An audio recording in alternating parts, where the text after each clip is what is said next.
না পাওয়ার হিসাবটা একটু পরে করে, দেশটাকে একটু সলিডিফাই দিতে চায়, একটু শক্ত করতে চায়। সরকারটা অনেক জায়গায় যে দেখেন যে এমন অবস্থা তৈরি হয়, আপনার কি মনে হয় যে এই একজনের বদলি করে দিল, একজনের চাকরি দিল, পরের দিন চাকরি নেই, এটা খুব সহজ, তাদের কষ্ট লাগে না?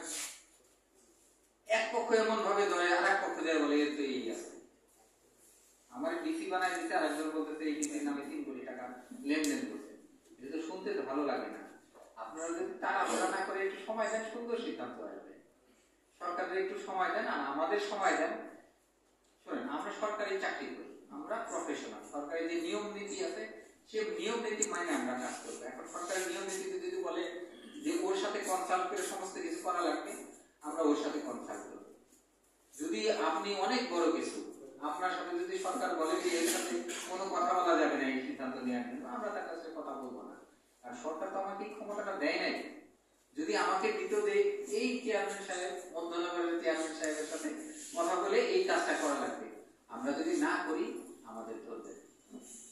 মানে আপনি আঙুল তুলে দেখাবেন যে এই ডিসি সাহেব এই কাজটা করতে, অথচ ওনার করার কথা ছিল ওর সাথে কথা বলে।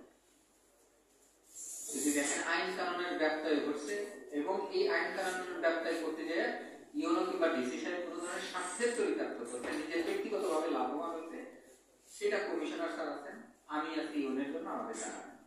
আমি আমার সরকারি কর্মচারীদের কাছে বইয়ে বলে দিতে চাই, আপনারা দেখছেন আমাদের অনেক সহকর্মী কিন্তু দেশ থেকে পালাই গেছে। আমি বিশ্বাস করি আপনারা ওই দলের ছিলেন না, এই কারণে আপনি পালান না, এই দেশে আছেন। আমরা এই দেশে থাকতে চাই, এই দেশে গর্বের সাথে থাকতে চাই। এই দেশে মারুক কাটুক, আমাদের যাওয়ার জায়গা, আমাদের যাওয়ার জায়গা থাকলে পরে আজকে আপনাদের সামনে কথা বলতে পারতাম না, তাই না? যারা সরকারি কর্মচারী আছে আমরা এটা মনে রাখবো, আমরা জনগণের জন্য কাজ করি। এই যে মানে ও ইচ্ছা করলে তো আরো অনেক চাকরি পাইছে, ও যে সাবজেক্টে করছে সেই সাবজেক্টে বেসরকারি খাতে অনেক চাকরি এখন বর্তমানে। তো তারপরে এইরকম মানে জায়গায় সে কত কষ্ট করে সুনামগঞ্জে মিটিং এ যায়, আমি মিটিং এ ডাকলে তো ওর তো প্রত্যেক সময় মনে হয় যে কি আননেসেসারি একটা মিটিং করতেছি, তারপরে সে যায়। আমার বিশ্বাস আপনারা প্রত্যেকেই উপজেলা থেকে জেলায় যান এই কষ্টটা নিয়ে, যার কিছুদিন পর যখন যাতায়াত করা যাবে না তখন কত কষ্ট। তো আপনাদের জন্য আমরা এখানে আসছি, এত কষ্ট করতেছি, আপনারা আমাদের একটু সহায়তা করেন। আর এই যে আমরা আপনাদের সহায়তার নামে যদি কোনো ধরনের অন্যায় সুবিধা নেই, তাই করে বলেন, সবারই অথরিটি আছে। দয়া করে মানে অফিসারদের মানে সম্মান করবেন। তার তো প্রত্যেক ব্যক্তির, আপনার যেমন সম্মান আছে, আমার সবচেয়ে ছোট অফিসারদেরও সম্মান আছে। তারও তো বাচ্চা আছে, তার বাবার নামে কেউ যদি কোনো কথা বলে তারও তো লজ্জা লাগে। আপনার পরিবারের যেমন সম্মান আছে, আমার অফিসারের পরিবারের সম্মান আছে।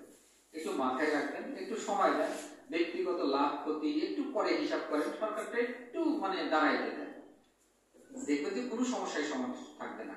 দেখেন এক সময় ছিল এই সরকার কেউ এই যে মানে এই যে গত সরকার তার শেষের দিকে কি এ টাকা দেয় না, ও টাকা দেয় না, IMF লোন দেওয়ার নামে কতগুলো লম্বা একটা শর্ত ধরায় দেয়। এখন পর সরকার গেছে, তো তারা তো সবাই ডাইকে ডেকে কথা বলে, হ্যান্ডশেক করতে বলে, তারা সম্মানিত বোধ করে, টাকাও দিচ্ছে তাকে। আপনারা তো বাতাসটা তো বুঝতেছেন যে বাতাসটা কি, এই সরকারের গ্রহণযোগ্যতা কি, আগের সরকারের গ্রহণযোগ্যতা কি। একটু সময় দেন, সবকিছুই পাবেন। তো মানে সামনে অনেক সময় আসতেছে, সরকারি অফিসারদের অনেক বিশ্বাস করছে। বিশ্বাসটা কি, যেমন ধরেন যে জেলা পরিষদ ভেঙে দিচ্ছে, জেলা পরিষদ এখন চালাবে সরকারি কর্মচারীরা। এর মধ্যে আমাদের ব্যক্তিগত স্বার্থ চরিতার্থ করার জন্য অনেক সুযোগ আছে, আমরা করি কিনা দেখে, আমাদের পিছনে আপনার লাইগা থাকে। কিন্তু এই যে আমাদের দায়িত্ব দিচ্ছে, এই দায়িত্ব জনস্বার্থের সম্পাদন করতে দিবেন না, এটা করেন না কাহিনী। কারণ আমরা এখানে, আমি আছি, এসপি সাহেব আসলে আরো একটু ভালো হইতো, আমাদের ডিসি এসপি কিংবা যারা আছে আমাদের কিন্তু গায়ের রং দেখে বানায় না, যোগ্যতা দেখে বানাইছে। আমাদের কাজটা ওইভাবে করতে দেন। আপনারা বলবেন যে আমার এইটা দরকার, আমার ওইটা দরকার, আমাকে অমুক দেন তমুক দেন, আমার তো দেওয়ার জন্য ম্যান্ডেট দেওয়া লাগবে। কারণ আপনাকে ঢুকানো বা না ঢুকানো তো আমার সিদ্ধান্ত না, সিদ্ধান্ত উপর থেকে আসে। সেইখানে যে বলেন যে আমার ঢুকানোর ব্যবস্থা করেন, আমরা ঢুকাই নিব। স্যারকে শুভেচ্ছা স্মারক প্রদান করছেন আমাদের অত্র উপজেলার সুযোগ্য উপজেলা নির্বাহী অফিসার জনাব মোহাম্মদ গিয়াসউদ্দিন।